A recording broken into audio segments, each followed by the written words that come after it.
আজকে তাদেরকে ব্যর্থ প্রমাণ করেছে।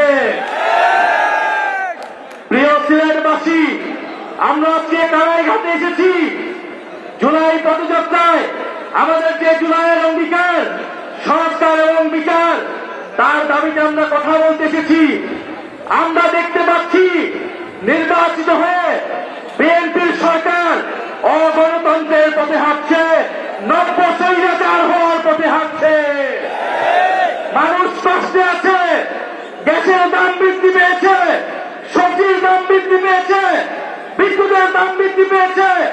গত 2 দিন আগে টিসিবির লাইনে দাঁড়িয়ে এক মহিলা মারা গিয়েছে, কিন্তু বিরোধী দল হিসেবে আমরা এগুলার সমালোচনা করতে পারবো না। আমরা যদি সমালোচনা করি তাহলে আমাদের চোখ উপড়িয়ে ফেলা হচ্ছে, আমাদের রাস্তায় ট্রাক্টর ফেলা হচ্ছে, বালু ছাড়া ট্রাক ফেলা হচ্ছে। ঘাটবাসী, অতীতে দেখেছি দমন করে, পীড়ন করে, বাধা দিয়ে গণতান্ত্রিক আন্দোলনকে থামানো যায় না। দুঃখের জনগণের রক্তের বিনিময়ে তারা ক্ষমতায় এসে জনগণের উপরে আবার জুলুম শুরু করেছে। এটা দ্বারা প্রমাণ হয় বিএনপি গত 16 বছর গণতন্ত্রের জন্য লড়াই করে নাই।